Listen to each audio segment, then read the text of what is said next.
عبداللہ بن عباس رضی اللہ تعالیٰ عنہما کے پاس بیٹھا کرتا تھا۔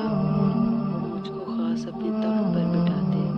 ایک دفعہ کہنے لگے کہ تم میرے پاس مستقل طور پر رہ جاؤ، میں اپنے مال میں سے تمہارا حصہ مقرر کر دوں گا۔ تو میں 2 ماہ تک ان کی خدمت میں رہ گیا۔ پھر کہنے لگے کہ عبدالقیس کا وفد جب حضرت صلی اللہ علیہ وآلہ وسلم کے پاس آیا تو آپ نے پوچھا کہ یہ کون سی قوم کے لوگ ہیں یا یہ وفد کہاں کا ہے؟ انہوں نے کہا کہ ربی خاندان کے لوگ ہیں۔ آپ صلی اللہ علیہ وآلہ وسلم نے فرمایا، مرحبا اس قوم کو یا اس وفد کو، نہ ذلیل ہونے والے نہ شرمندہ ہونے والے، یعنی ان کا آنا بہت خوب ہے۔ وہ کہنے لگے، اے اللہ کے رسول، ہم آپ کی خدمت میں صرف ان حرمت والے مہینوں میں آ سکتے ہیں کیونکہ ہمارے اور آپ کے درمیان مضر کے کافروں کا قبیلہ آباد ہے۔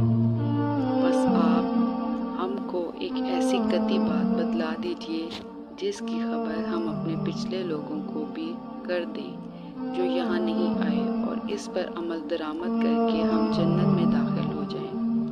اور انہوں نے آپ سے اپنے برتنوں کے بارے میں بھی پوچھا۔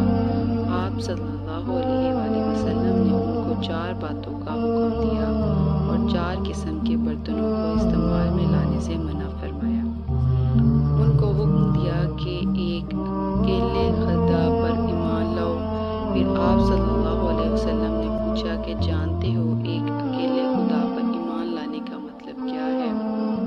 انہوں نے کہا کہ اللہ اور اس کے رسول ہی کو معلوم ہے۔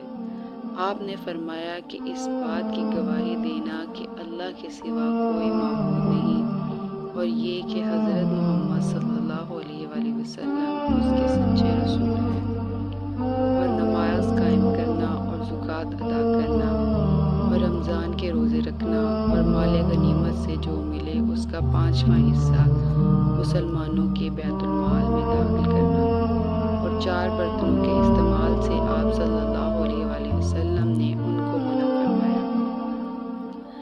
سبز لاکھی مرتبان سے اور کدو کے بنائے ہوئے برتن سے، لکڑی کے کھودے ہوئے برتن سے اور روغنی برتن سے، اور فرمایا